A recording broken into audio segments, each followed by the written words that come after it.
તમને આવી નારા શીખવાડી જાય ભારત માતા કી, એટલે તમને એમ થાય કે આ બહુ દેશ પ્રેમી છે, દાબો આને. તમારે જય જયકાર કરતો રહેવાનો. 5 BHK ગાડીઓ બંગલા મજા મજા. દોસ્તો હું તો તમને જગાડવા આવ્યો છું. કોઈ ધારાસભ્ય કહી દે કે અમને 5 BHK મળ્યા છે હાવ મફતના, મળે એ કે કોઈને કહેવા આવે પાછો? એ તો આવીને એમ જ કે ને અમે તમારી માટે બહુ મહેનત કરીએ છીએ, મત દેજો.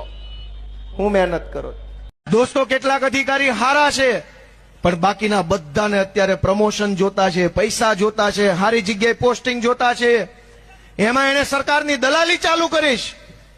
પણ જેટલી દલાલી કર્યું એટલી કરી લ્યો. 27માં સરકાર બદલાય એટલે લાઈનમાં ઉભા રાખીને ગળામાં મેડલ લોઢાના પહેરાવાના છે બધાને. આવું મોટું સ્ટેજ બનાવશું ને લાઈનમાં જ આવવા દેવાના. કોઈ ધક્કામુક્કી નહીં થવા દઈએ. અમે કમ્પ્લેટ વારો લેવાનો છે. દોસ્તો જનતાને રીબાવે છે એને છોડી નથી દેવાના. તમારું શું માનવું છે બધાનું?